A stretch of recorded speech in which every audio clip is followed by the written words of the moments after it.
Lepo, da ste nas prišli pogledati. Ja, pa to je kontrola, kako lahko mislite, da je prosto, da se da roba za tole, ne? A lahko še enkrat posnamemo, pridite na volitve in zmagajmo skupaj. A zadnje, da ponovimo A lahko še enkrat, ja, še enkrat sam refren, če je možno. Ne, lepo prosim, res. Nismo dobili honorarja. Lejte samo malo, no. A lahko še enkrat ponovite refren, pridite na volitve. Zoran je prišel sem preveriti, če imamo dovoljenje za snemanje. Ampak zakaj vam gre tako težko od rok to? Se ne gre od rok. Grega se vidimo. Bravo, Grega srečno. Tega sreča.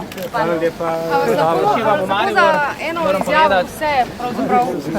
Srečo, zelo sem imel, da sem videl sem vas. Gospod Župan, Gospod Župan. pri vašo odločitev, koga boste podprli? A lahko že kaj več o tem poveste? Koga? Jutri ob 11:30. Danes Boste ste se podprli dobili... vse tri stranke Levice ali kakšno posebej? Koga boste podprli? 11:30, torek. Gospod Župan, danes ste bili s izolskim županom Klokočovnikom, dogovarjali ste se koga podpreti, nam lahko prosim zaupate, on nam je zaupal, koga boste zdaj vi podprli ekskluzivno za Pop TV, RTV Slovenija in Vest. Njega vprašajte 11:30 jutri, ne, kot sem vsem rekel, enako bom povedal za vse, kot da bo se še en dan počakali. Pa bo ena stranka od teh treh, s katerimi ste se zdaj pozdravili, ali boste podprli vse te tri stranke Levice? Torek 11:30.